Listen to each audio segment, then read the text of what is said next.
Sometimes Ordis likes to assume he knows nothing. Nobody can learn what they think they already know.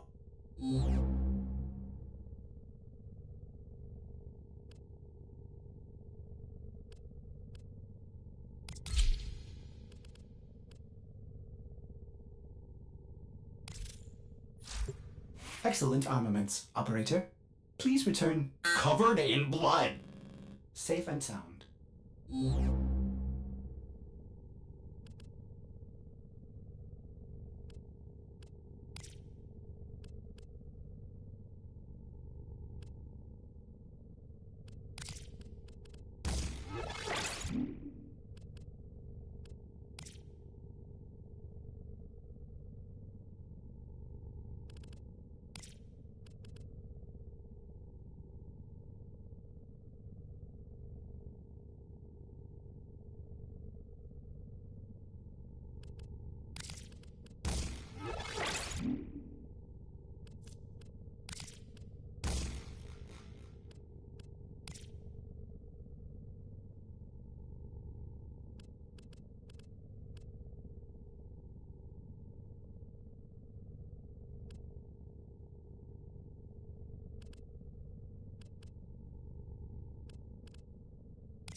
Life support on the way.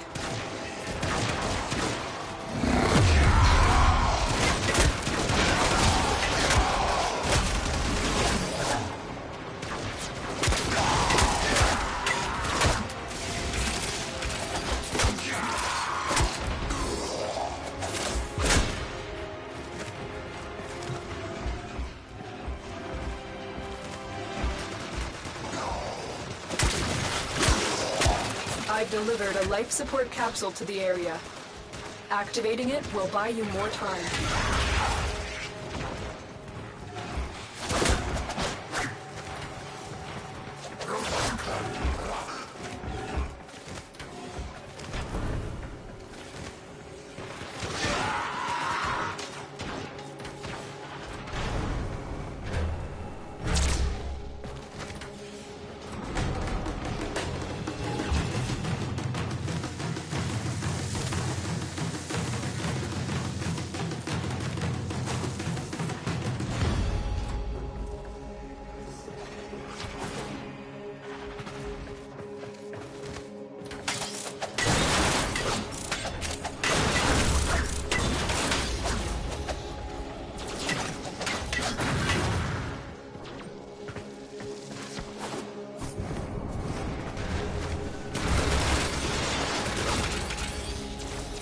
Life support incoming.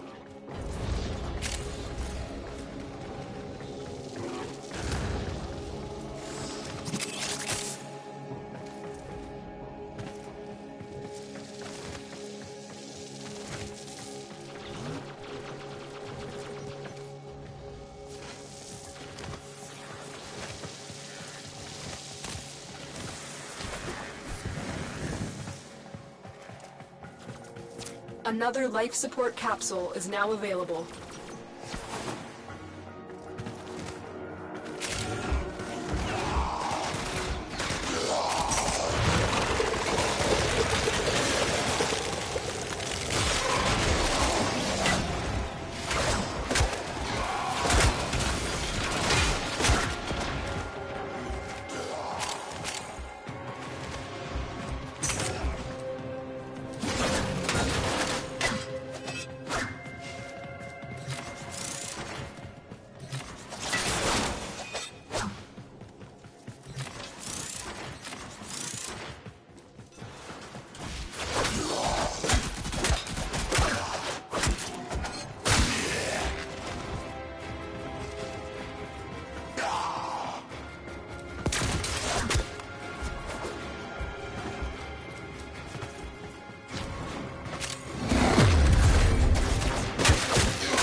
Operative is making progress.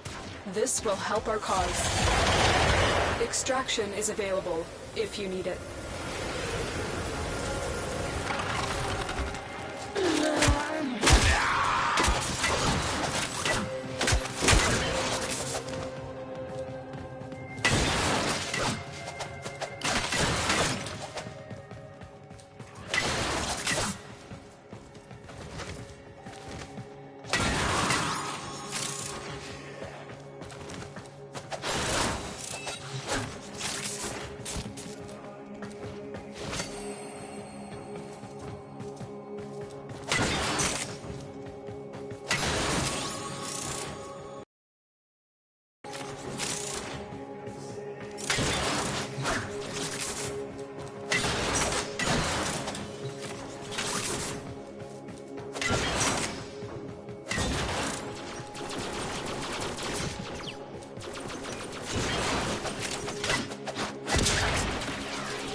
Life support has been replenished.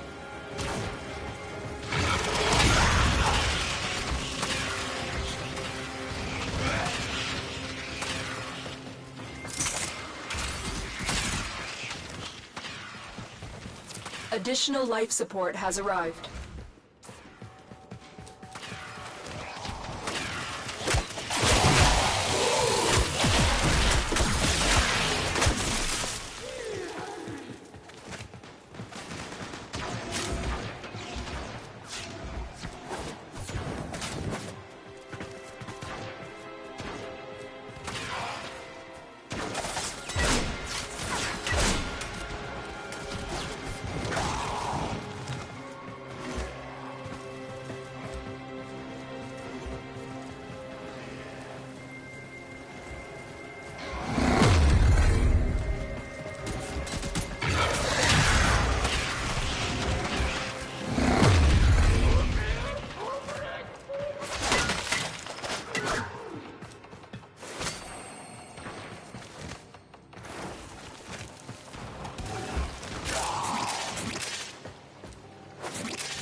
Look what our Tenno operative just found.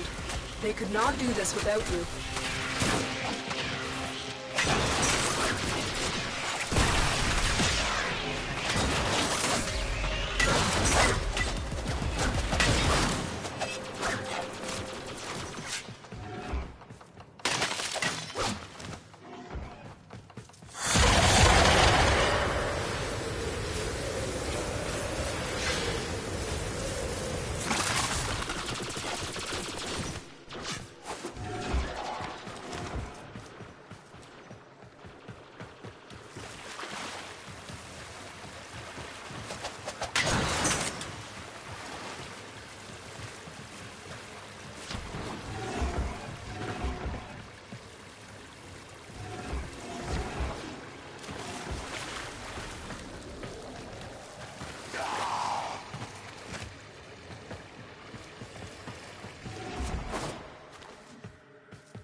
Life support activated.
Life support has been replenished.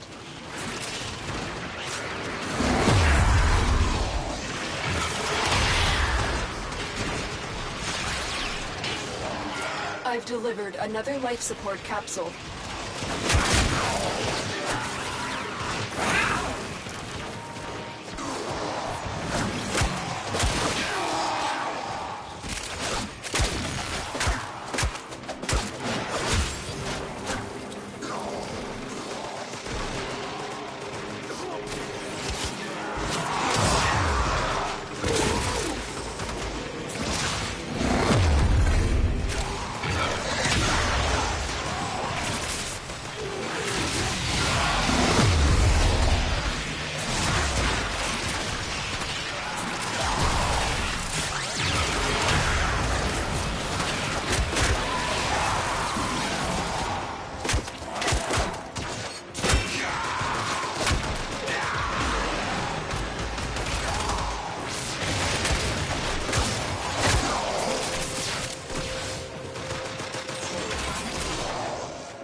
We will all share in this bounty.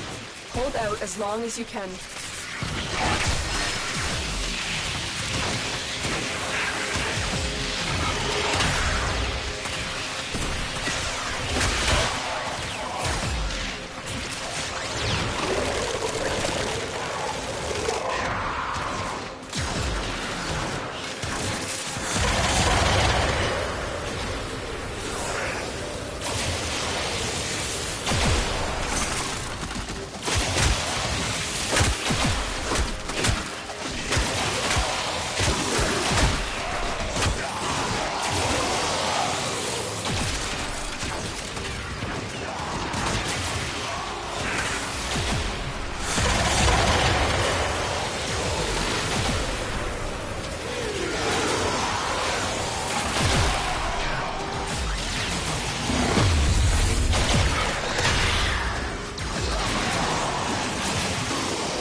fight, the more successful we will be.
Critical life support levels. Extraction is your best option.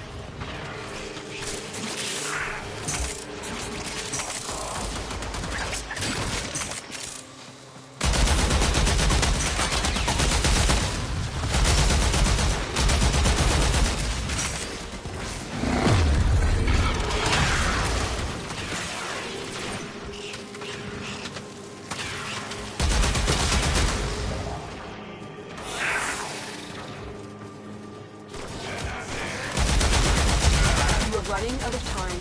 Consider extraction.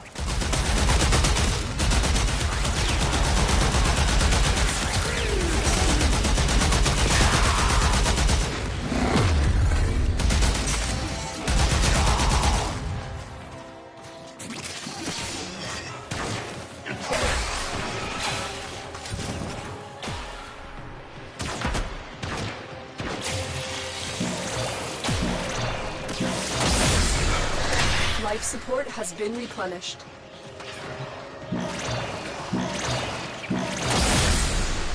Life support activated. Look what our Tenno operative just found. They could not do this without you.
share in this bounty.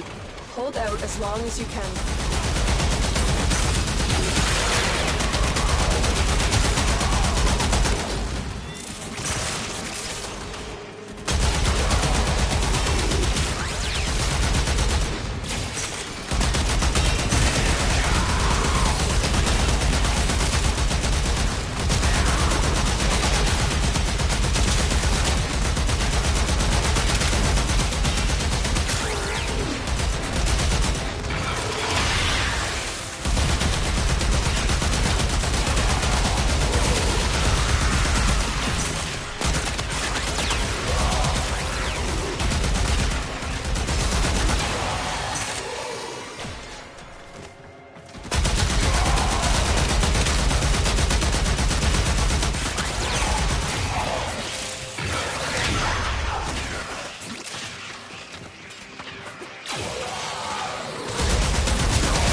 Life support has been replenished.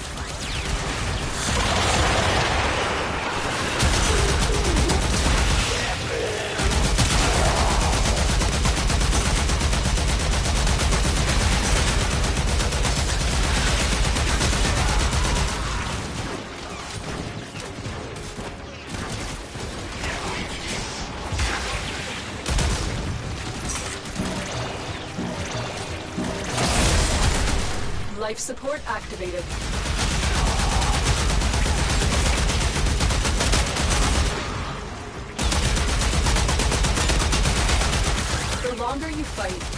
more successful we will be.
extraction is ready.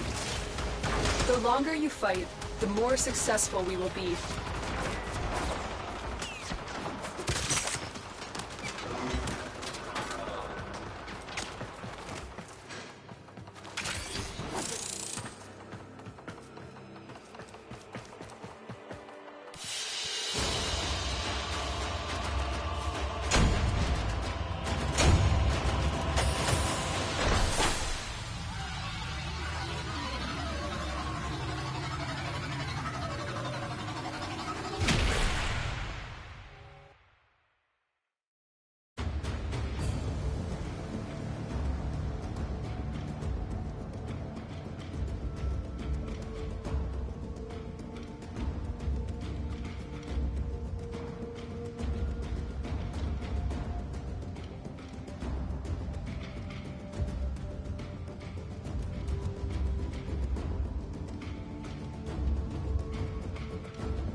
Operator, the sentients are not laughing at my jokes.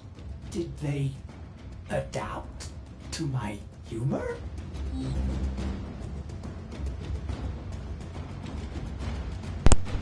Yeah. Let me make sure everything is copacetic. Hold on 1 second, people. Alright, we're good on that side. Good on that side.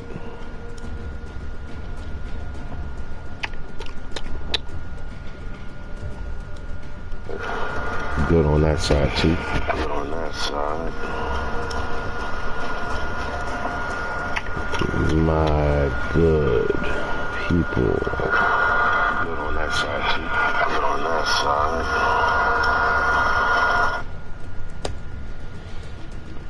Okay, so yeah, you know,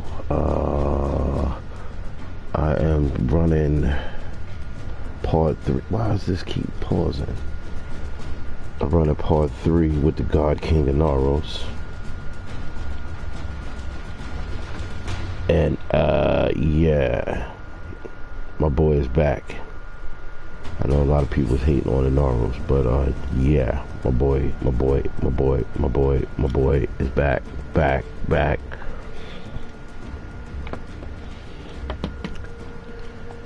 Operator, Oh. you have returned. Yeah, what is this? Setup original sound. What is this? What is this? What is this? 5.1 setup original sound. Let's see. Is it a video or is it music? Dr. Jazz. Play movie. Tracks. Artist biography. Let me see what this is. Okay, what the hell just happened on this side? Yo, is it me? Or since the eclipse, it's like all the damn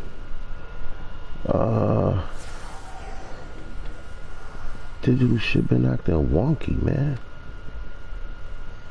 Like, what the hell just happened?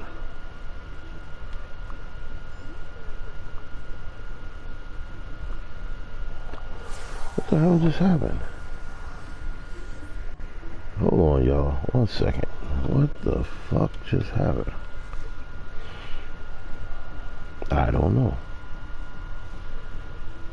1 minute we hear, yo, and then I heard yesterday they said YouTube was having issues, like YouTube was down or something. Page unresponsive.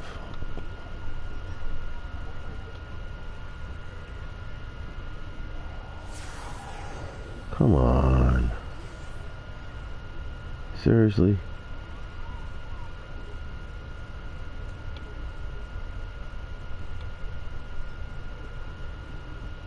What in the hell?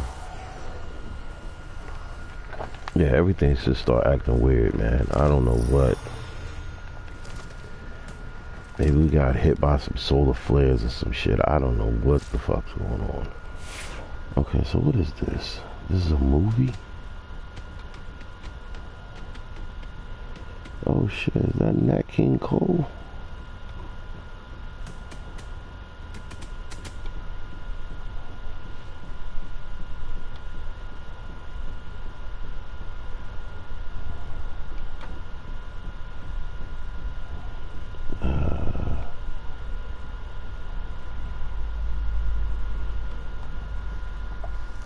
Dr. K, yeah, Dinah Washington, Nat King Cole, Cab Calloway.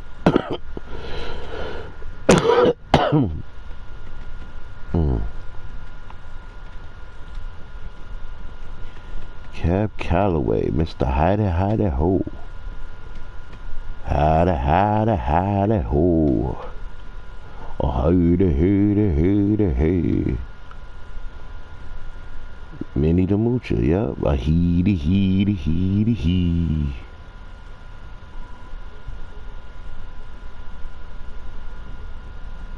Don't tell me that's got. Is that? Oh, that's just the music. Or is that Cab Calloway performing live? Oh, shit.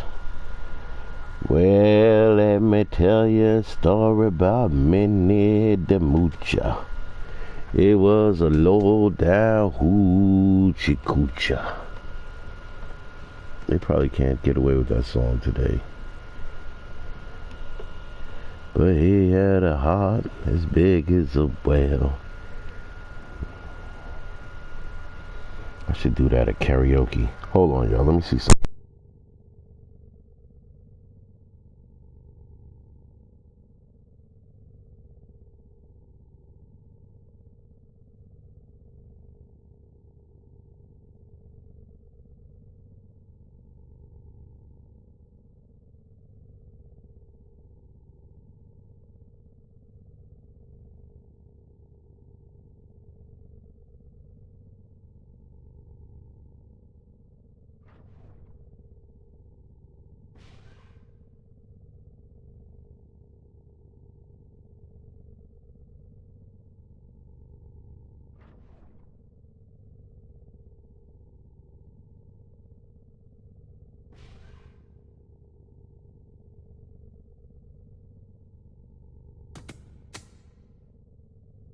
Oh, that's classic. I mean, shit, for y'all, it'd probably be ancient. Like fucking Egyptian artifact or some shit.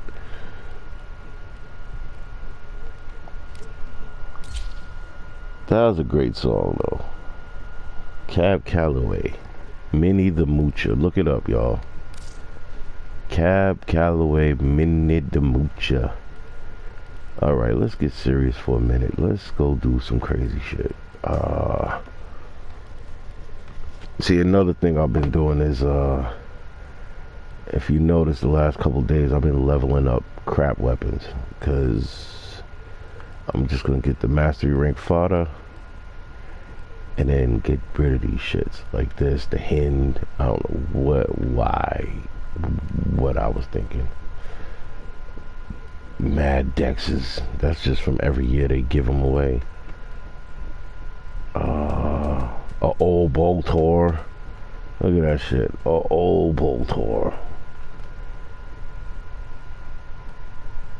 And the Boltor was my biatch when I first started.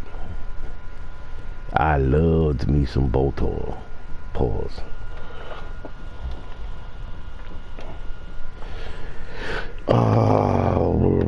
Why does this shit keep pausing? So it's like one game pauses, the other game pauses. Alright, let's see what's going on here. Let's see what's going on. Let me see if they got that online. M-I-N-I-N-I-E Mini the Mooch, the Cab Calloway.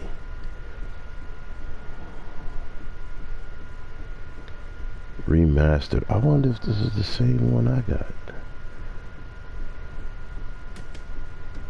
No, this is a different one. Yo, this is a classic fucking song, y'all. Y'all better put some respect on the Don Cab Calloway and Minnie the Moocher. I don't know how much I could play before they do some dumb shit. You know, YouTube been tripping. Hit it!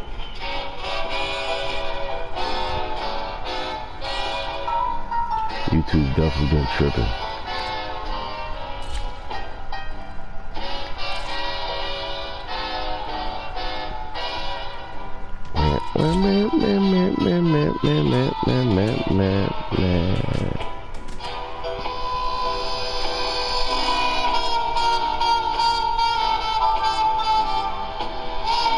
Oh, this is one of my favorites. Hey folks, here's the story about Minnie the Moocher.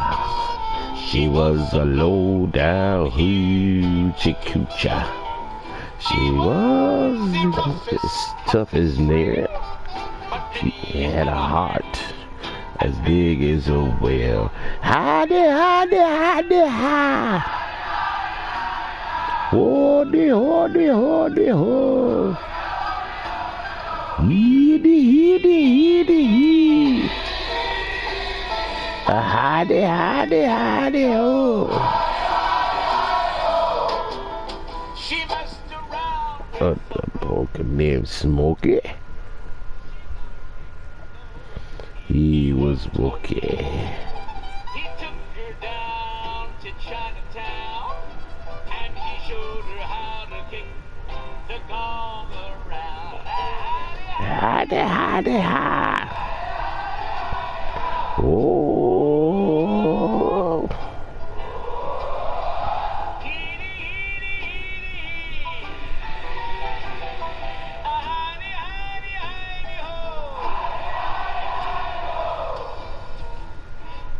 Yeah, man. Alright. Let me see. Alright, look like we back on track. Look like we back on track. Wait a minute. Alright, let me see what's going on with this fresh and fit shit. Everybody's talking about this shit.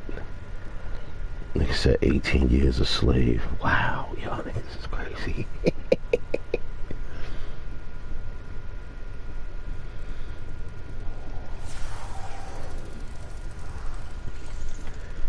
What? Hold on.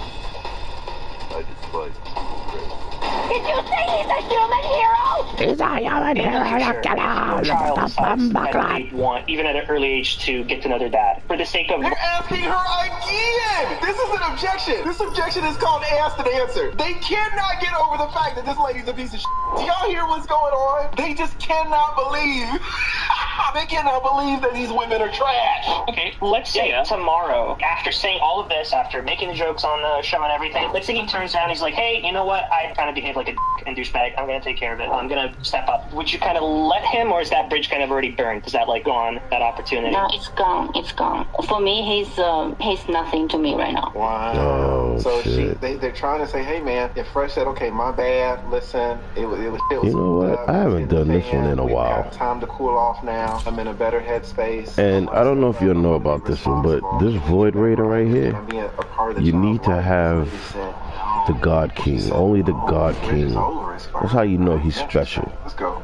Only the God King He's like, hey, you know INAROS what? can do I this kind of behave mission. like a dick and douchebag. I'm gonna take care of it. I'm gonna step up. Would you kind of let him, or is that bridge kind of already burnt? Is that like gone? That opportunity? No, it's gone. It's gone. For me, he's nothing to me right now. Okay. And in the future, if the child decides that they, want to meet their dad, and Child say, Dada, I want to see you. Be super positive with? Is that like something that She you're gonna say, like, I'm not so fuck sure. No, he cannot see the child.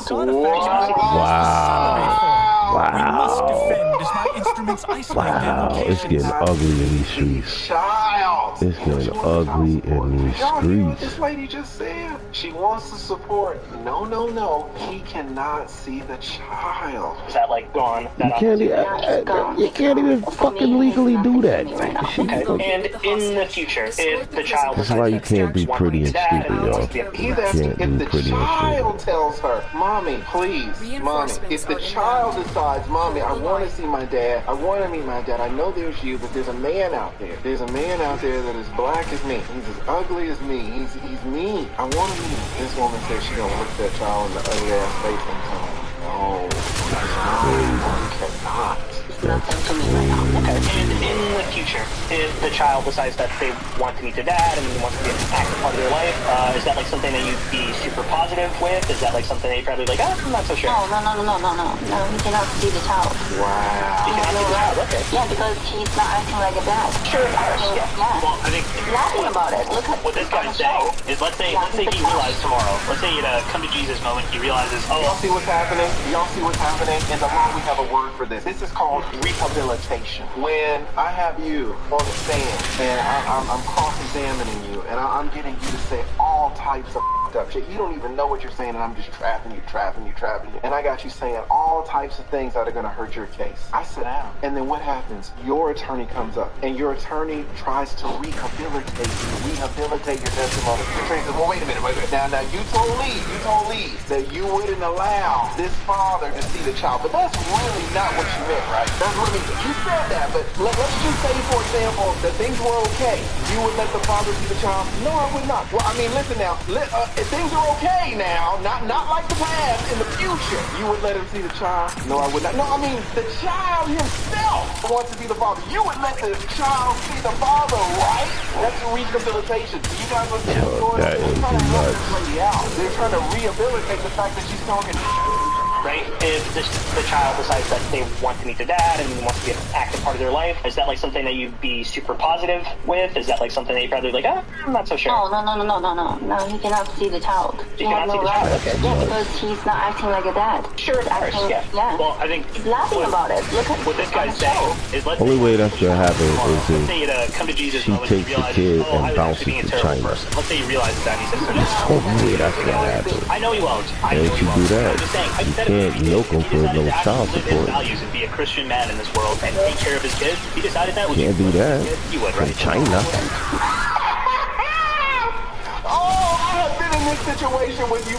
Oh my God. We get you on the sale, man. We got trial on Monday. I prepared you all week. I even come in on Sunday. And I have my partner come in and he's playing opposing counsel and he is cross-examining you. We've been cross-examining you all week. And then on Monday, you get up there and you just start nutting up, saying the wrong and then we have to rehabilitate you. Like, listen, you would do this right? Right? Like, can you hear me talking to you? You would do it right. She keeps saying, no, I would not. Did y'all hear him say the word right? That's what keeps me up. It's giving me flashbacks in court. The moment he realizes, oh, I was actually being a terrible person. Let's say he realizes that and he says, you know what, we're going to do this together. I know he won't. I'm just saying, hypothetically, if he decided to actually live his values and be a Christian man in this world and take care of his kids, if he decided that, would you let him see his kids? You would, right? No, I wouldn't. What did he do? What did he do for this kid? He doesn't even want this kid. He wants me to take the pill. He didn't even want to talk to me. I talked to him. I said, because I was afraid maybe like he was questioning me about the pregnancy test, that I was trapping him. So I went to the hospital. I did a blood test that came out. I sent it to him to make sure I'm not trapping him. And before that, he didn't talk to me. He didn't ask me how I am, how's my situation. He just like kind of kicked me out. He kicked me out from his apartment. I booked my ticket and I came to New York. That was it. I didn't do anything wrong in this relationship. And the fact is, I did a lot. And everybody was like, oh, he's paying you. He doesn't pay me. Okay. Let me ask this. In the future, if your child decides that they want, even at an early age, to get to know their dad, for the sake of... You're asking her again! Objection! This objection is called asked and answered. They cannot get over the fact that this lady's a piece of shit. Listen, stop playing, stop playing, stop playing. You really would let us... Do y'all hear what's going on? They just cannot believe. They cannot believe that these women are trash. Some of them. They just keep harping on it again and again and...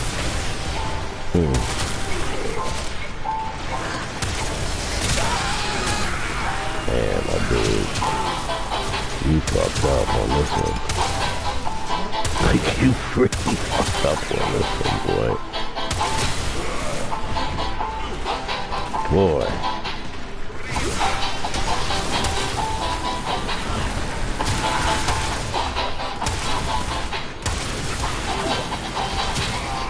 What the hell is this? Shut up. And again. Come on, man. Like your child, right? Let me ask this. In the future, if your child decides that they want, even at an early age, to get to know their dad, for the sake of, like, your child, right? Would you consider being supportive of that? Or would you be like, no, your dad wasn't there, he's an asshole, piss fat. What would be the case here if it was the child asking to get to know their dad? Well, if it's legally, I don't have to, like, my child doesn't have to see him, then I won't. If the judge doesn't make me, I will not do it. How many times I have to tell you people? No, no, no, no. He will never see the child. Legally, if I can get away with it, no. Now, let me represent him. Let me represent him. We all know this is some... But let me represent her. Let me represent her. I'm going to be her attorney. Y'all tell me if this is persuasive or not. Because this is a up stance. 18 years, the child never gets to know who his dad is. Are you crazy, lady? Are you crazy? Yeah. Suppose you got a best friend, and y'all have been best friends for 20 years, and your best friend went through some trauma, and y'all were growing up with a dog. Really like a puppy. But he was small, he was a child. And the puppy bit him in the eye, and the face, he started up a little bit. Whatever. But now he's grown. And you got a nice little puppy, and you need to go somewhere quick. It's an emergency, and your friend's over. Like, listen, your friend just showed up. Hey, listen, I'm glad you're here. I need to take off. I'll be back in 2 hours. But my puppy, I need you to watch this puppy. And he's like, no, you already know how I feel about puppies. I kill puppies. I hate puppies. I kill them. I was traumatized by puppies. I hate puppies. You really wouldn't want your friend to babysit your puppy. You wouldn't, because you already know that this friend has told you in no uncertain terms that he hopes your puppy dies. Walter has told this lady in no uncertain terms that he hopes that this child, baby, whatever you want to call it, he hopes that this thing dies. And he said it on multiple occasions. He has instructed her to consume pastillas, pills, to kill what is inside of her, to kill this baby. He does not want the baby alive. He does not want the baby to exist. Damn, it's just cold world, y'all. Cold fucking world. Oh my God. Now when the baby comes out, now when the baby is helpless, 2 days old, now he gets to visit with the baby. Are you pregnant? And somehow he's with the baby, and then the baby stops breathing, but you know, they can't really pin it to him. And he gets to take 18 years of child support? Wait a minute, you're telling me that he's been trying to kill the baby for 9 months. Now I have to give him the baby, and he gets to take the baby in the car and go away? Is the baby gonna come back alive? He's been trying to kill the baby the whole time. Wow. He's been trying to kill this baby the whole you know, I'm being devil's advocate, but I want to show you guys that there's some positives. I'm laughing at her because she's trash, but on the other hand, there's not been one part since she's been pregnant where Walter wants this child alive. Walter wanted the child alive before she got pregnant. Now that she's pregnant, he wants the child to blame a mother. Not my newborn, not my child, not my child. Go play with another child. You've been trying to kill this child for 9 months. Did that work for her, or is she still trash? Did that work? Did that work? Yeah, I'm gonna deter you a little bit. Like, you're trying to argue both sides, but you know.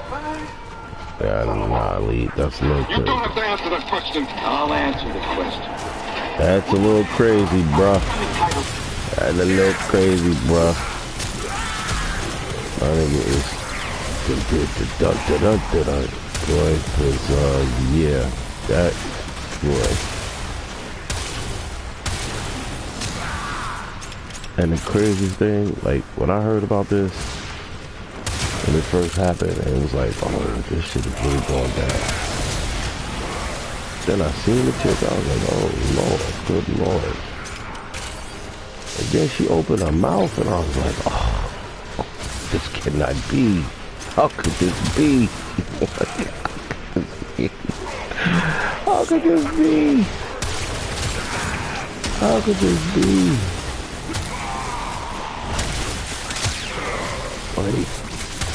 Boy, oh boy.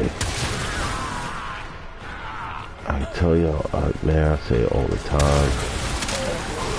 Beautiful and brain dead is a horrible combination, though. But that usually be the case. That usually be the case. Beautiful and fucking brain dead. Oh no. What? No, no, I'm not even gonna say this name. I'm just gonna listen. I'm not even gonna say this name. Motorcycles tells the truth. This bitch is hot. She still got bread to pay, motherfucker. Tasha K and her husband Shaq have been married for about 20 years. When Cardi B was suing Tasha K here in Atlanta, Shaq was in court with her every single day by her side. Tasha K. He's raised the winos. Said you won't speak, Tasha K. Tied to the winos. While Tasha K was over in Africa trolling Cardi B about Cardi B's money, Shaq was over there with Tasha K renewing their wedding vows. When Tasha was in bankruptcy court after losing to Cardi B, Shaq stood by Tasha K at all times while she plunged her family deep into insolvency. Men even threatened to beat Shaq up because of Tasha K's beefing. Don't play my girl. Tell your husband to see me. Tell your husband to see me. You motherfucking dirty black. Does that make you feel better? Now, you make me better when you tell your husband to pull up. My husband is not a son. He's corporate. He doesn't pull up. Oh, shit. When did that happen? Wedding vows. When Tasha was how did I miss that? Shaq stood by Tasha K at all times while she plunged how did I miss that? into insolvency. Men have even threatened to Tony beat the Shaq close up a because check. of Tasha K's beefing. However, who are you saying shut up? Yo, Tony the close a check the top. Yo, I did not know that happened. Tell your husband to see me. Okay. Tell your husband to see me. You motherfucking dirty black. Does that make you feel better? Now, you make me better when you tell your husband to pull up. My husband is not a son. He's corporate. Yo. He doesn't pull up. He's not a son. He doesn't carry a gun or anything. I mean, but he don't fight either. My husband is part of the Constitution. Come on, son. He's not. Now Tasha K apparently has made a video. How she just play her husband like that? Yo. It's gonna be interesting. I've been married for 6 years. So me and my husband got married when I was 25. I was going on 31. And it just kind of seems like the flame in our marriage is kind of firing down. He's a great provider and a great father, but when it comes to like that emotional and that... Let me stop it right there, guys. What you heard her say was that he's a great provider and a great father. I can tell you as a 20-year divorce attorney that the vast majority of you men get married thinking that your #1 job is to bring home the bacon. So in this situation, most of you would think you're doing a great job in your marriage, right? Nope. There's still more to do. Apparently there are problems now in the bedroom. My sexual needs, he's not really fulfilling that. And it just kind of, I tried to talk to him about it, and he's just kind of like... That's not my smoke detector. You know, he's prideful. Like, he really doesn't feel like he wants to hear what he does wrong. But it's so frustrating because I'm not sexually or emotionally getting what I need, girl. What should I do? Okay, so that hit home for me. I went through the same thing, okay? She says she went through the same thing, and I can honestly tell you that this is a very common problem in long-term marriages. Yep, I got one. I got a 2-year-old. Okay, all right, so y'all got a baby. That takes away from any intimacy. The baby. Yo. Connect emotionally. Guys, this is one of the things that y'all don't appreciate when you get married. You do not understand. Just you don't show even you. consider how a child You can't change your you can't win, right? Y'all can't win. I'm not even a red pill or none of that crazy shit, but god damn you can't win. beside you or waking you up at Literally. night. Yeah. He has to go to work. Can't wait. Right. You understand what I'm saying? Like, Yes, ma'am. you guys, in a marriage, I've been married almost 20 years, and this happened early on in my marriage. Unfortunately, in my marriage, right, when it was happening, I stepped outside of the marriage. Oh, okay. Sasha is admitting, hey, I stepped outside in my marriage. And this is how a lot of women solve this sexual dilemma, guys. Your wife will simply let another man in between her legs. How would that make you feel as a husband who is a great father and a great provider? Salute to Tasha K for admitting this. This is a very common marriage dynamic. You just gotta go into it knowing that No, women have the potential to not be shit. Okay? And so because as women, we're emotional beings, you have to understand, like, marriage goes through waves, right? And you have to consider the parameters around, like, what is going on, like, what happened to cause you guys to be emotionally distant from each other. Tasha K is saying you have to find out what caused you guys to be emotionally distant from one another. And see, this is the problem with one woman asking another woman why a man won't sleep with the woman. Tasha just said that women are emotional beings, so obviously she's going to look at this through an emotional perspective. But men will see this from another way. In the majority of cases where a husband is not sleeping with his wife, it's not because the husband is emotionally distant. We're going to see if Tasha K figures this out. If you're a man, put in the comments as to why you think this man stopped sleeping with his wife. We'll see if Tasha K has the real questions. To me, it sounds There's like another one on the murmur. Uh-oh. Baby is getting Gotta older. go there. Does anybody watch the baby? Do you Got to guys go have there. a mom that can watch the baby? Tasha bringing up the baby is a good point. A lot of times babies will put a damper on that bedroom activity. Dude, it just feels like Don't have it's babies. kind of like one of those things where, like, we'll be fine, like you said, marriages in waves. So, like, my goal is I love my husband. I don't want to leave my husband or step out on my husband. You know what I mean? I'm kind of at that point where I'm like, nigga, like, I'm trying to tell you how I feel and you're not. I don't know if he just gets what I'm saying, like, sexually. Like, before we got married, we was, like, having sex all the time. We were talking, we were communicating, and it just kind of seems like he doesn't care to put in that effort anymore. Damn it. Do y'all hear that? The lady says that before the marriage, they were having sex all the time. Now it's dried up. Why would that be? Consider it from a man's perspective. He doesn't want to have sex with her. Kind of frustrating. You know what I mean? Like, I've tried doing date nights. Why am I not seeing none of my numbers? Going on in our bedroom, like everything you can think of, and it's just really like not registering to him. So I don't know if it's just. But you're forcing it, right? And like, how's your financial situation going on? Is your finances good on both ends? Tasha's really trying to get to the bottom of it. Doing divorces for 2 decades, I can tell you that Tasha's point about the finances is a good one. If a man is not making the type of money that he wants, then that's going to cause stress in a man. I need really to see. On both sides. And Hold on, neither y'all. party is going to want to. That shit gonna get up. Oh, damn it. Damn it. I missed it. That shit gonna make it. It got mad. Damn. I wanted to see. Ah shit, baby, you had to smoke a cigarette. I wanted to see.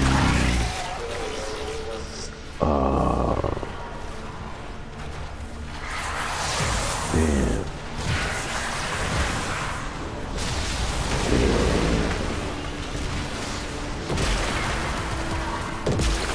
Filipino street. What? Nah. The reactant is working on your We are in the member. Now I wonder how long they gonna want to stay. In the member.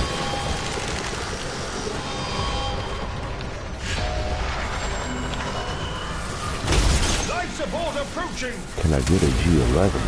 Can I get a G11, please? Somebody get me a G11. I need a Gal system. What? Ooh. Oh. Spectre.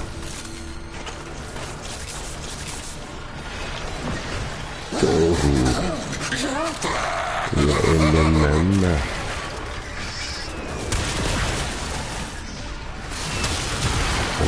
your face. What is this over here? Oh, it's you. Okay. Oh, shit. Oh, you're fast. Oh, you're fast. Catch him, somebody. Catch the little shit.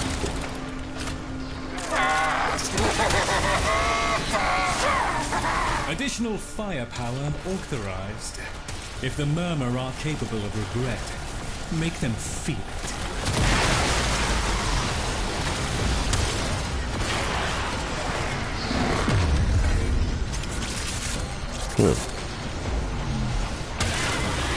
Yeah. Alright, maybe I should have finished this instead. Watch it bad. Oh shit. I'll go back. Looks like you could use a bit of life support. I want to see if having a Tony the closer talking about pull up. Tony the closer was a player. Oh, you a stay-at-home mom? Yes, ma'am. So I'm a stay-at-home mom right now. I am going to school to be a lawyer. So that's currently what I'm doing, and then he's working full-time. Tony the Tired, baby. That man tired. I still need some dick, Pastor. I did. You know what I'm saying? I do get that, but you have to understand. There's going to be ways where you don't want to fuck, right? Right. And then he's going to watch you, and then vice versa. And then he's working, and you're going to school, and then there's a tired. He ain't thinking about no history right now. He's thinking about how he can keep this coat over his head, and when he come home, baby's draining him.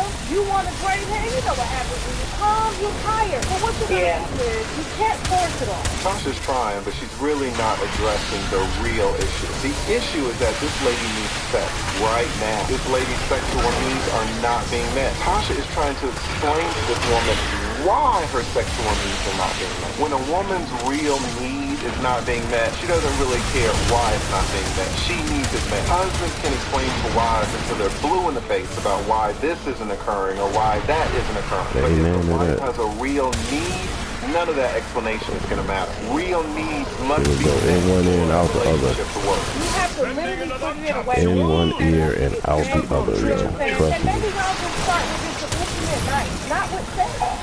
You know what I'm saying? Maybe it's just like, let's just go have dinner, let's go see a movie, let's work on just being friends without the baby being in the marriage. Because that's where a lot of marriages, unfortunately, break down. Because, like, I was a stay-at-home mom, right? I didn't have to work. Even though I chose to work, I've always been a busybody. My husband's always held it down. And so, like, he's working 12, 15-hour shifts and stuff. I'm at home, talking baby talk all day. It gets real boring up in there. And then when you finally get out, you know what I'm saying? You're out with your girlfriends, and then a motherfucker pay you attention, and your husband at work all day. You end up, you know, well, because I personally believe the universe can smell vulnerability. They can smell that shit on you. And I wouldn't be surprised if you was already approached by somebody. Multiple people, and that's the thing. I don't want to leave my person. You know what I mean? That's why I'm like, let's talk through it. He's just not emotional at all. Like, he's just not that person or that guy where he talks about his feelings. But he was emotional when you met him, right? Yeah. No, he was not emotional when she met him. He was having sex with her when she met him. The woman's problem is not that he's not emotional. The woman's problem is that he doesn't want to have sex with her anymore. Now the question is, why not? As a man, I suspect that it has very little to do with emotion. Let's see if Tasha K asked the right questions to spare this out. It's still there. It's just life is in the way. And you guys are at that 6-7 year mark. If you end up doing something right now that goes outside of that marriage covenant, you guys are going to have more problems on top of what you already got. You're going to get through this cycle. It's a cycle that everybody hits. And that's why you see a lot of couples that hit divorce before 10 years. Fortunately for me, on my side of the family, his side of the family, they ain't letting no divorce, okay? Tasha is exactly right about this. Families will try, some families, a few families in 2023, will try to keep marriages together. And a lot of couples need that. If you just leave it up to the two people, sometimes they won't make it. But if they have the backing of a family, if they have a backing of a network, of a community, that can help them. Or fuck them to be the opposite and be all in the business trying to get them to fucking leave. I stepped out That's the other side they're not talking about. Check 7 out too. Wow, let's see how it's going. Shout out to Check. Instead of people just minding their fucking business, you know, whatever. Right. Like you really love this person, you want to be with this person. Who stepped out first? Y'all got debt, y'all got all this shit, and it's like, well, how do we get back to the products together? And that's what you gotta do, and you have to get people that are serving you at the business. Yes. You know what I'm saying? Don't talk to your girlfriend. Don't talk if your mama don't like it. Don't talk to her about it. You know, y'all just work on just being friends.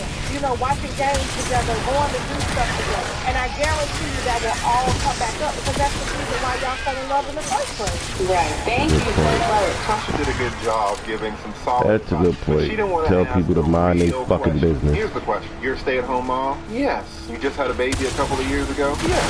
You got ready. Have you gained a significant amount of weight? That's the question. Tasha didn't want to ask that. It's natural for women, especially stay-at-home moms like this lady, to gain weight. It's also completely natural for women to gain weight during their pregnancy and have a hard time losing it after the birth of their child. Also, I can tell you 20-year divorce is that when people get married, they feel like they already have the person locked in, and now they start to get a little comfortable. Now they start to relax. They start to let themselves go. This is a fundamental reason why attraction can be lost in a marriage. But Tasha didn't want to bring that up because she don't want to hurt this lady's feelings. Plus, the vast majority of Tasha's audience is female, so of course she doesn't want to alienate them. But this line of questions should have been asked if Tasha was really trying to get to the truth. Men have a much easier time sleeping with someone who they are physically attracted to. Also, and Tasha didn't mention this either, but let's be honest, women, if your man is not having sex with you for weeks or months, it could be that he's having sex with someone else. It came out in this conversation that the woman is a stay-at-home mom, but the guy has a full-time job. One line of questioning should have focused in on his workplace. Are there a lot of women? Does he have someone that directly reports to him that is a woman? Does he have a work wife? I've been handling divorces for 2 decades. There is nothing that can derail a marriage faster than a work wife. If you're a woman and your man is not having sex with you on a regular basis, that is a huge red flag. But what do you guys think? Did Tasha K give this lady good advice? What would you have advised this lady to do? Let me know in the comments. Shout out to the work couples. The work couples. That'd be crazy. That's definitely crazy though. Because you do spend a lot of time at work. Sometimes more time at work than at home. And yes, I've seen it a million times. A million times. Oh shit. Come on, man. I need 2.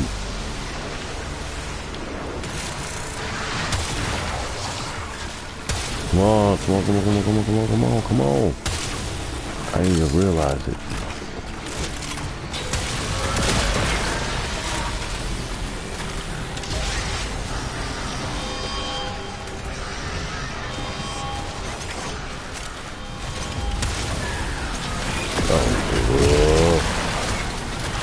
Give me. What?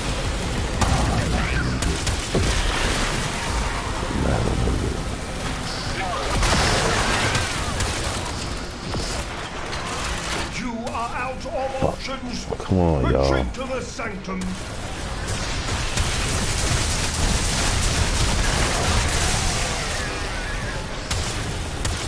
You gotta be kidding me, man. I shall put this one on the pile. We're going to need a Come bigger on. sanctum.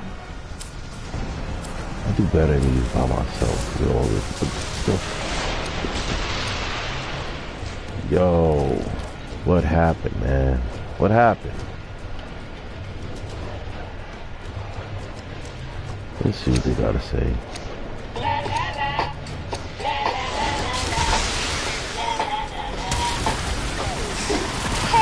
Movie buff. Today, we're delving into the thrilling world of cinema to uncover 10 of the hottest and most diverse female characters to ever grace the silver screen. Don't you sound like she's from These Thailand? are not only drop-dead gorgeous, but also wickedly cunning, making them irresistible in everything they command. So grab your popcorn and get ready for a wild ride as we shine a spotlight on these fascinating vixen. Number 10, Hella.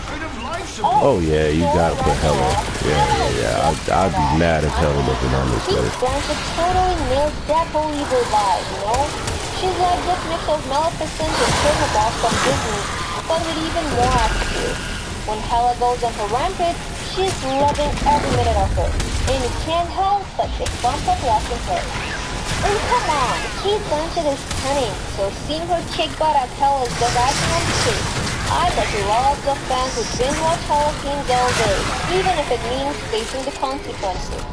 Here's the difference, Katrina. I know you transform the rightful heir, savior of Asgard. And you're not. Number 9, Mystique.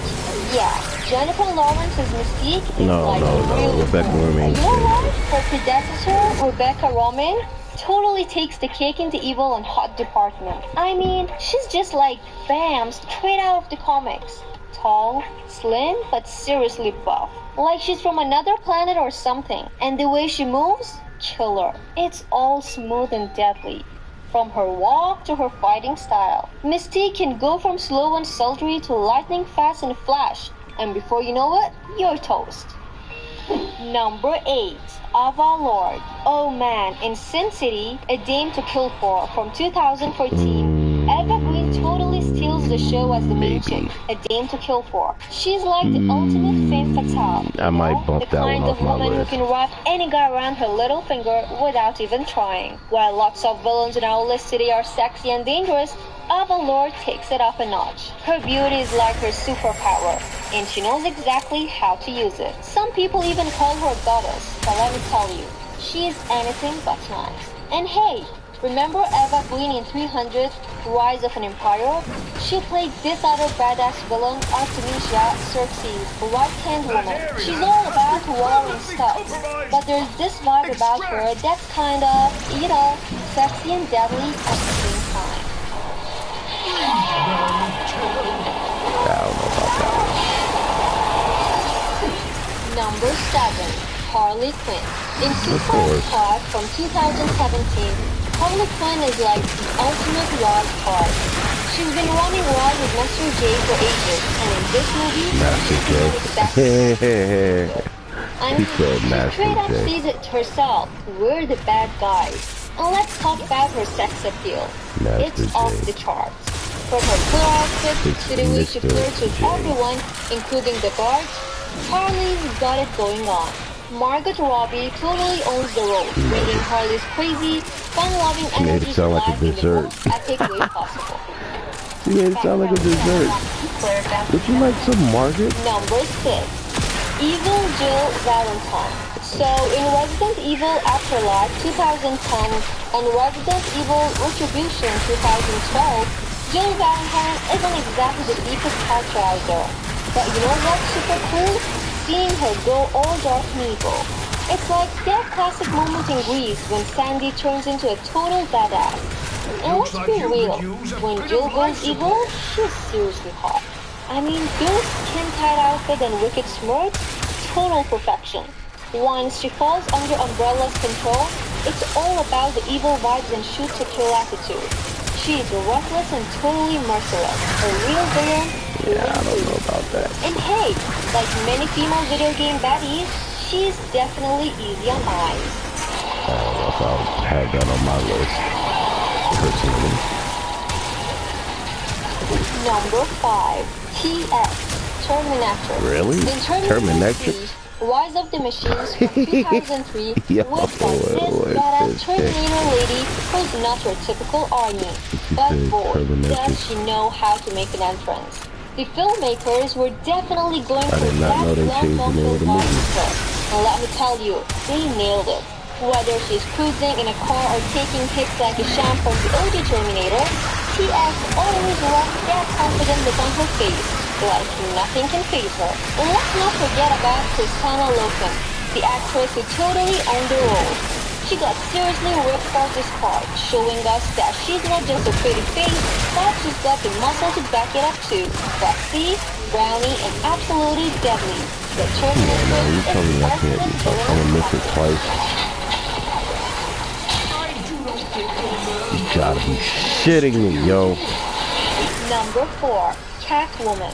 Remember Batman Returns from 1992? Michael Pfeiffer absolutely nailed it as Catwoman in Come on, man. What the the fuck? gold standard for all the sexy supervillains out there. Her skin tight, get up needed some talcum powder I will put that on my list. Good. And let me tell you, that shiny black suit left absolutely nothing to the imagination. But it's not just her look that put her on the top of the list, it's her performance. Pfeiffer really brings out the slinky, feline sexiness of the character, and the result is enough to drive anyone batty. Her performance is captivating, but also strong and commanding. Smart, witty, and drop-dead gorgeous, this Catwoman earns her spot as a cinema icon. Yeah. Before we get back into the good stuff, just a quick heads up. Don't forget to hit that like button and subscribe to our channel. It really helps us out and keeps the content coming your way. So show us some love, smash that like button and hit subscribe. Thanks a bunch, guys. Number 3, Santa Nico Pandemonium. Oh, that's gotta be number 1. Come on, first appearance of Salma Hayek? Santa Nico Are you serious? Who's the big cheese that the dodgy straight rolling That should have been number 1. Now, here's the kicker.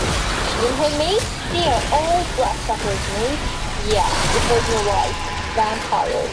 So picture this. You're sitting there, marveling at Salma Hayek's jaw-dropping ball and her hypnotic moves, thinking you're in for a wild ride. But hold your horses, cause that lap dance, it might just be your final act, if you catch my drift. Till, with all the raw, seductive energy Salma brings to the table, you'd be hard-pressed to resist her charge. Just a bit of advice, though. Steer clear of things with techniques.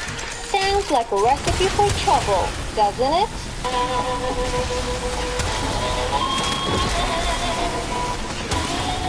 Number 2, Jennifer Check. You've gotta know about Jennifer's body from 2009. You put Jennifer's body over Salma Hayek? Santa and Pandemonium? You crazy? You smoking crack? Mutant Ninja Turtles. But in this 2009 comedy, she dives into her darker side like never before. Embracing demonic possession, Megan is hotter and more devilishly seductive than ever. Ain't no way in hell. She's basically a human Black Widow, luring unsuspecting guys. Ain't no way in hell you gonna put Jennifer's body over the first appearance of Salma Hayek in Conjunctival. No fucking way. You're bugging. She's like the ultimate dark fantasy brought to life, with that killer style and those mesmerizing powers. I mean, have you seen those horns and that coat? Total fashion goals. But don't let her beauty fool you. She's got a heart as cold as ice, and magic that'll knock you off your feet. She's the kind of villain who casts a spell on you, literally and figuratively, leaving you totally in shock. If I start smoking again, I want some of what you can't help but to grab her magnetic allure, even though you know she's as evil as they come. Thanks for joining us on this thrilling journey as we explore the top 10 sexiest and most villainous women characters in movies. Nah, bruh. Nah. You lost me there. Once you put Megan Fox over the first appearance of Salma Hayek, hell no. It's like at least 3 on that list I would have bumped the hell off. Nah, bro. You smoking sherm stick.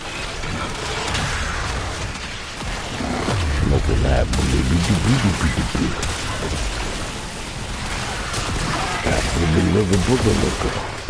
That's what you smoking. That Filipino chalk. Chalk stick or some shit. I don't know what the fuck.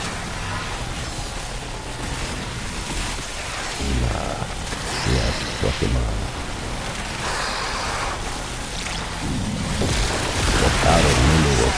Dust Till Dawn came out. That first appearance of Salma Hayek, and nobody knew who she was at that time. But everybody was talking about it. Fuck the movie. Everybody's like, yo, did you see her? Who the hell is that? Holy shit. That might be the most beautiful person I ever seen in my life. Yeah, that effect, like, that, she shut down planet Earth when she first appeared, like, wow. Way big Fox. I mean, Megan Fox was special, but not Salma Hayek first appearance special.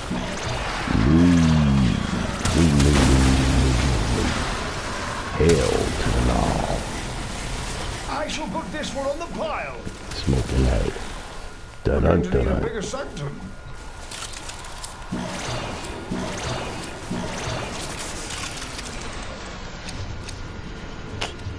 Oh, come on. I'm gonna run one more. One more. G11. Come on, man. Give me the system. Give me this bullshit. Come on, just run one more. Oh, fuck it. You ain't gotta stay with me. I don't need nobody to stay here with me. I do it by myself. Fuckers.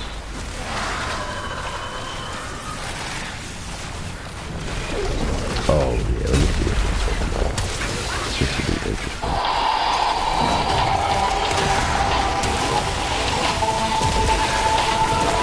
Over the last 15 years, INAROS has come a long way. Our brand launched during the height of the 2008 recession, and since then we've opened studios in over 18 countries around the globe, helping thousands of members become stronger physically and mentally with our kickboxing fitness workouts. Like many other businesses, we fought against the global... People might say I'm a little alarmist when I mention the potential civil war. The Civil War! There may be a civil war. Civil War. The American Civil War. Civil War. You do know this is Civil War, right? We are in a cold civil war. Fire and brimstone coming down from the skies. Rivers and seas boiling. 40 years of darkness, earthquakes, volcanoes. The dead rising from the grave. Human sacrifice, dogs and cats living together. That's hysteria. Enough, I get the point. Looks like Erotic.com. After some of the most divisive years in Hollywood, which certainly played its part in exacerbating some of the most divisive years in America, in yet another divisive year with another contentious election, and just a month after the release of the potentially divisive American Society of Negroes. In this case, turns out it wasn't because everybody hated it. Still, in this contentious year with a divisive election, Hollywood... Why is my shit still doing this? ...a movie about an American Civil War, and why not? Civil War. That's right, Tim, you got your movie. No, not that Civil War. Civil War. And up front, I want to give credit to British writer and director Alex Garland for having the balls to take something like this on. And when I saw critics like Movie Bob and Grace Randolph come out against Civil War, I started to look forward to it. Then I saw it, and unfortunately, when Alex Garland went out to make this film, he left his balls at home. There are two types of balls. There are big bright balls, and there are little balls. The trailer completely misrepresents what this film is really about. It's a love letter to an idealistic form of journalism that may have existed in the past, but it certainly doesn't exist now. Civil War tries to be objective and or politically ambiguous, and it could have been a lot worse. Unfortunately, it devolves into Hollywood progressive wish fulfillment. I always think what's the Achilles heel of life is that they're cruel in a sense. They can act in a way that's cruel. And the Achilles heel of the left is that they're smart, and they make things into moral position. I'm left with my politics rather than I'm in some respects picking a fight, and when you pick a fight, then you can expect the fight to progress tactically. I honestly don't really care. Part of the aggression is Yeah, bring it on. Bring it on, dudes. But ultimately, it's not the politics that hurts this film. It's the story, or the lack thereof it, and the lack of any compelling characters. And its worst crime is it's boring. Civil War is essentially... Why they keep doing that? Why they keep doing that? War-torn America on their way to get the first with the president in 14 months. In this cautionary tale, what-if scenario, or alternate universe, I really don't know, there are 3 separatist factions. There's the New People's Army, which is the northern states, there's the Florida Alliance, and then there's California and Texas, who are the Western Alliance, who are the only ones engaging with the Loyalist states. This film takes place towards the end of the Civil War, and the Loyalist states are losing, so our 4 heroic journalists must race against time to get to the president before the Western forces attack Washington, D.C. on the 4th of July. Now I gotta watch this movie again because I didn't catch none of that. I missed all of that. These journalists as enemies. Maybe because I was watching a not so good copy. They're shot on sight. They even mention in the film that this is somewhat of a suicide mission, so you would think that our 4 heroic journalists would have some sort of deal with the administration or plan for this interview. Nope, they're just winging it. Our main characters are Joel. No, not that Joel. This Joel, played by Dollar Store Pedro Pascal, who's a bit of a reckless adrenaline junkie, but has a small part in getting some people killed later on in the film, and a longtime partner of Kirsten Dunst's character. Then there's Sammy, quite frankly the best thing in this movie, played by Stephen McKinley Henderson, who plays the sage old wise man who works for what's left of the New only along for the ride to get as far as the Carolinas to cover their skirmish with the Florida Alliance. This brings us to the main character played by the embattled Kirsten Dunst, which did prepare her for this film because apparently all the other films she worked on, she was horribly abused, specifically on the set of Spider-Man, where she was called Girly Girl. I'm sure that was the motivation for Kirsten Dunst to take the role of legendary war photographer Lee, who was haunted by seeing war and death around the world, and now she has to deal with it at home. Quick aside, what's Lee's most famous photograph? Well, it's the picture of the Antifa massacre. Oh, you gotta be shitting me. Fourth character, Jessie, realizes the legendary Lee somehow made it to New York by herself through war-torn America, and despite the fact that she looks 12, she's 23 in the film, she flirts with Joel to get a ride with the heroic journalist, and for the rest of the film, she generally annoys the audience and gets people killed. I'm sorry for getting my way into you guys, okay? I know you're really angry about it. She's supposed to be 23 in the movie? She's like 10. Single photo. I didn't even remember I had cameras on me. Like, oh my god. Like why didn't I just tell him not? Shut up! Shut up! That's what the I guess at this point we could talk about Nick Offerman, the president who's only in the very beginning and the very end of this film. What do we know about him? Not much.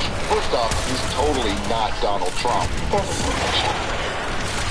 He's given himself a third term, which is bad. He's disbanded the FBI, which isn't so bad. And to show their objectivity, they mention that he's ordered airstrikes against American citizens, which is a shot at Obama.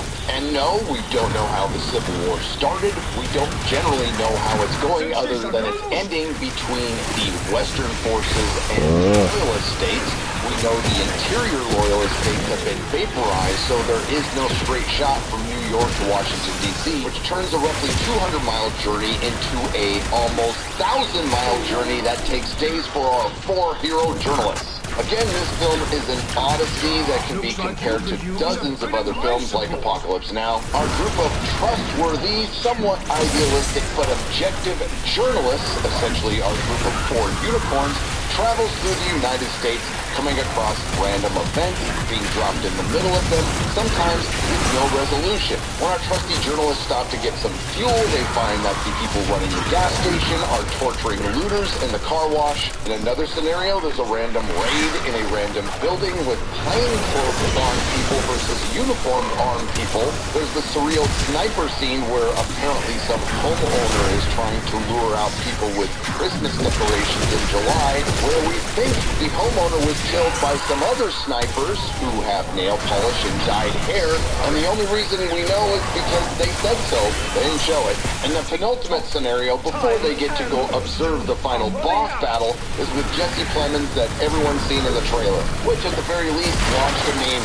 This scenario is set up after our 4 trusty, heroic, objective journalists who are all traveling together, which I have to add is about as likely to happen as you being struck by lightning and surviving on your way to collect your lottery winnings that you didn't play. Anyway, they run into a couple of other journalists on the road that they know who are obvious red shirts. They end up at Jesse Plemons' house, who's dumping a dump truck load of dead bodies into a giant pit, along with a couple of new friends who don't say a line in the film. I'm guessing all of those dead bodies weren't the right kind of American, because when Jesse asks them where they're from, when everyone says they're from America, he doesn't kill them. Look, I'm American. These don't grow on trees, you know. I think I'll use my credit card. Do you guys have anything non-dairy? So when this dumbass says he's from Hong Kong, he gets shot dead. And therein lies the biggest problem with Civil War. Not the premise, it's not even the politics, it's the characters and the stupid decisions they make. And it doesn't help that none of them, save for one, are likable. So, after being saved from Jesse Plemons and his mutant partners by Sammy, who gets shot, they just throw him in the backseat and let him die. And no, they don't even look at the wound. They don't even break out a Band-Aid. And the film ends with Lee, Joel, and Jesse being embedded with the Western forces as they make their final raid on Washington, D.C. And time is running out because the Western forces have been ordered to execute the president on site. And dodgy CGI, I thought this was the best part of the film. The battle was pretty good up until the end. Now, this movie is Lee's story. Again, she is a war photographer, not a videographer, so this is some idealized form of journalism in some alternate reality where people still care about still photography. And throughout the film, she's having an existential crisis. There is a specific point where she mentions that you need to remain objective, not get involved. Our job as journalists is to take a picture, write the story, and let the people decide. But clearly, all the not getting involved has gotten to her, and she freaks out at the end. But ultimately, she pulls it together to save Jesse, who's always during the raid, getting in everybody's way, somehow not getting killed because she had obvious plot armor, and Lee ends up getting shot as Jesse takes pictures of her as she dies, and then moves on. Alright, there we go. That's it. Open the relic. After the Western forces killed the press secretary who wanted to negotiate, they go in with Joel and Jesse, and they find the president under his desk, begging for his life, right before they execute him. And that's where the movie ends. Jesse gets her historic picture, although I'm not sure how historic it's going to be considering there's a giant power vacuum and there's multiple factions still fighting each other. In the end, Civil War leaves you with a lot more questions than answers. And yes, I understand this film was made to create conversations, but it's really better for curing insomnia. Now, there is some good. The acting across the board is solid. There were some good action scenes, particularly at the end. There were some good music choices and some really odd ones considering the scenes. And some of the directing was good. And as far as the bad is concerned, well, the pacing and Alex Garland just left too much open to interpretation. No, I don't need to know how the Civil War started, and I don't need everything explained to me, but come on, I need to know a little bit more about this world. Because it felt like for the first 2/3 of Civil War, we were following the most unlikable people in the most uninteresting part of it. Still, while I'm not sure this film will create conversations, as I said earlier, it's definitely created some questions. What's the resource situation? In the beginning of the movie, there's almost a riot over a water truck until a suicide bomber from the Loyalist states blows it up. Yet in New York, there's still power and the internet. Wait a minute, an American Blue City prioritizing the internet over water?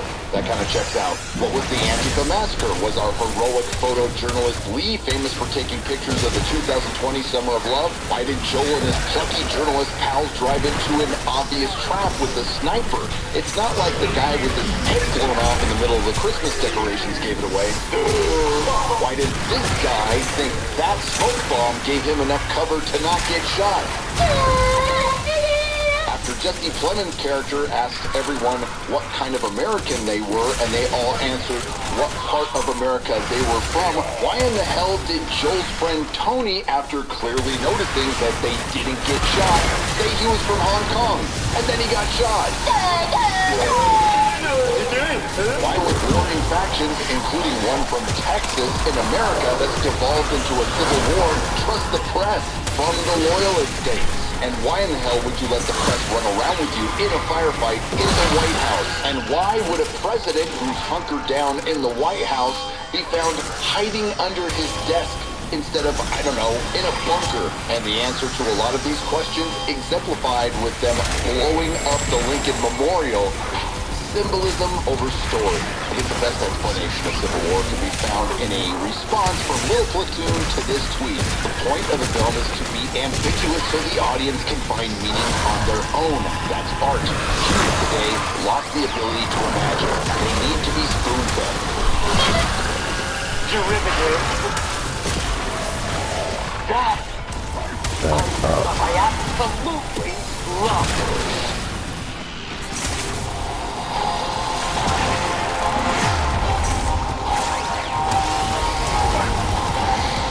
Yeah, they're everywhere. Get off me! You piece of that shit. Come on.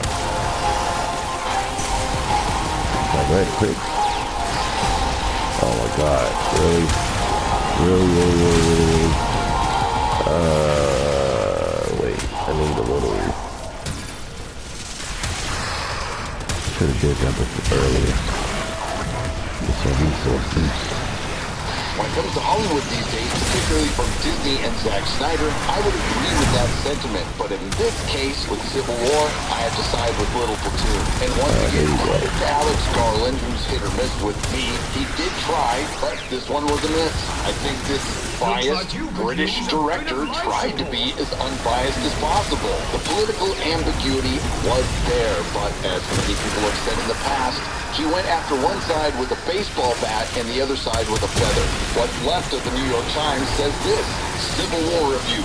We have met the enemy, and it's us again. Well, if you're talking about the New York Times, I would agree. Unfortunately, they elaborate, and of course the New York Times isn't going to miss an opportunity to mention that date in January. If the violence feels more intense than in a typical genre shoot-'em-up, which it really didn't, it's also because I think with Civil War, Garland has made the movie that's long been workshopped in American political discourse and in mass culture, and which entered wider circulation on January 6th. The raw power of Garland's vision unquestionably owes much to the vivid scenes that beamed across the world that day.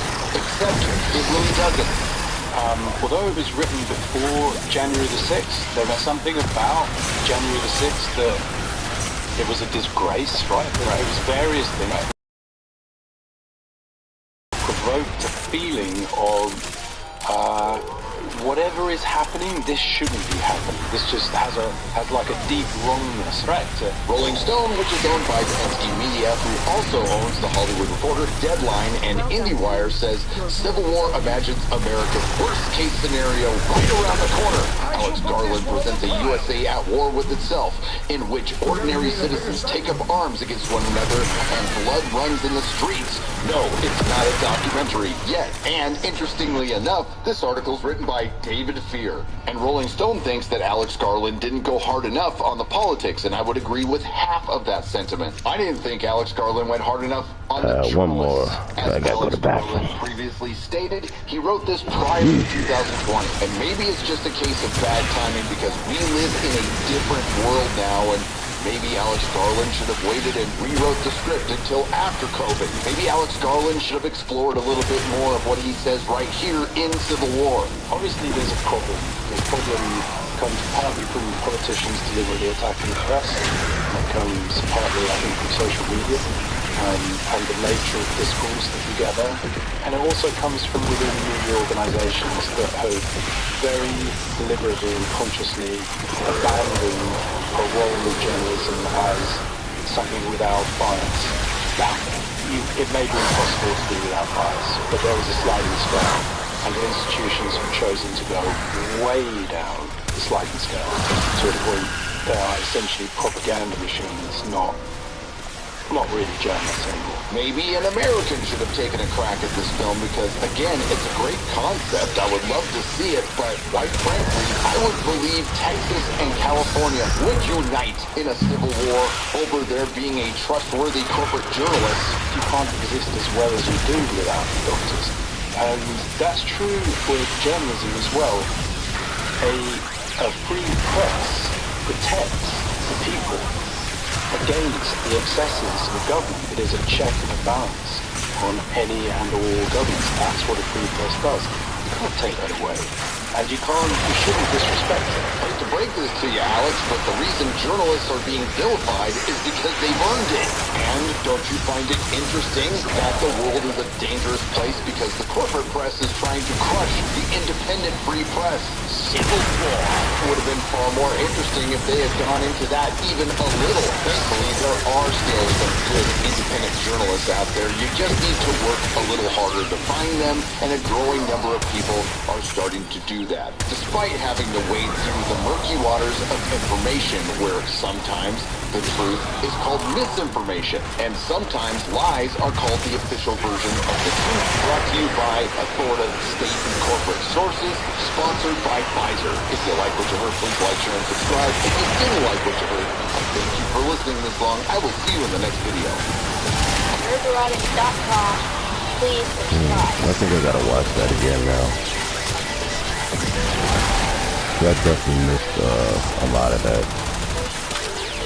I thought Civil War was good. I thought it was pretty good.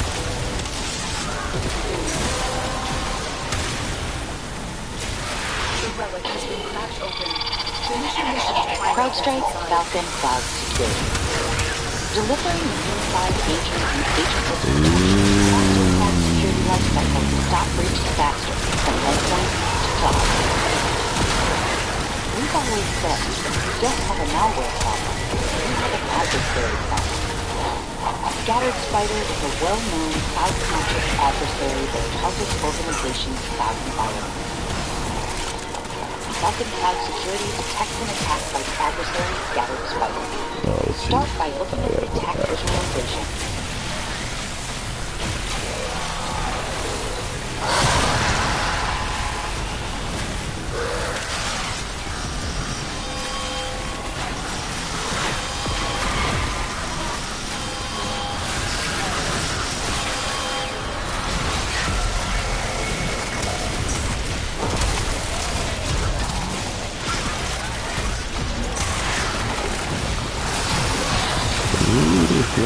Sketchy in here. A little sketchy.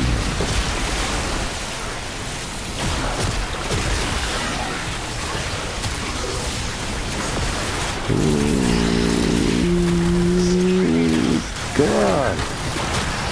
Sweetie.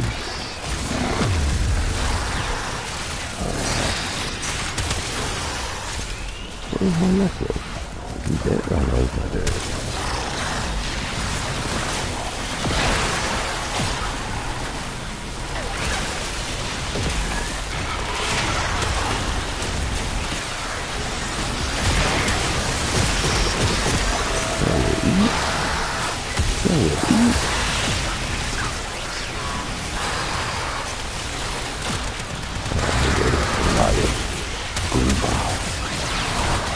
Ouch.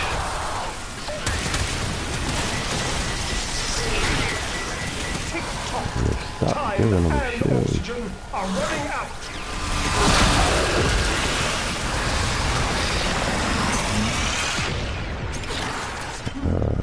Your hard work is really paying off.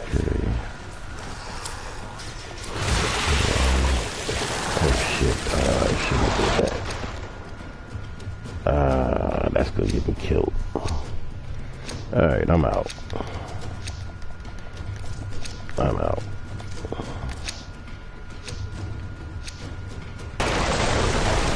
That move right there, yep. I knew it. I knew it. That move gonna get me killed. I'm not looking at the house.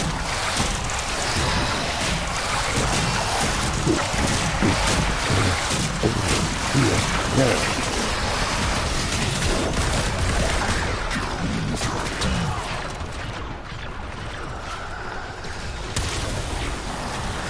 You are out of options. Retreat to the sanctum.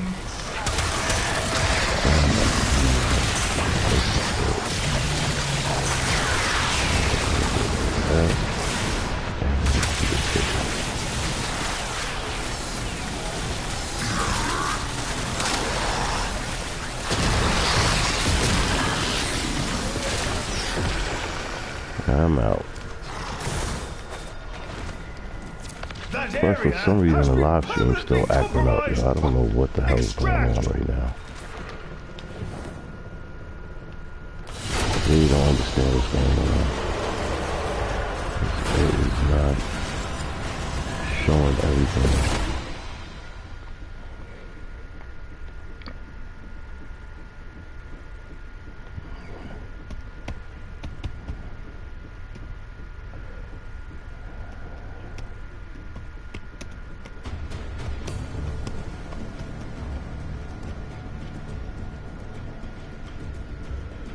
Oh, I got to go to the bathroom. Yo. See? So, yeah. I don't know what's up, YouTube. Y'all are acting up right now. I don't know what's going on with y'all right now.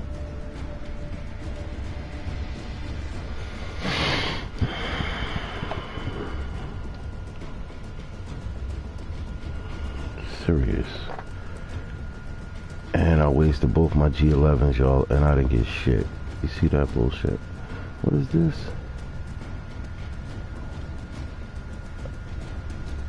Wow. Radiation, heavy attack. Wow, that's gotta be for Dante. Everybody's on Dante's balls right now.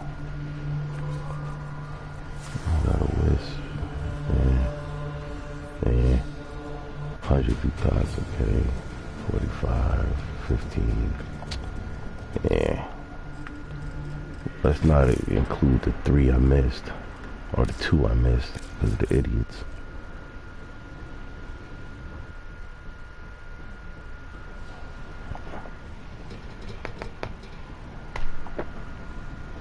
I don't know what's going on, yo. I really don't.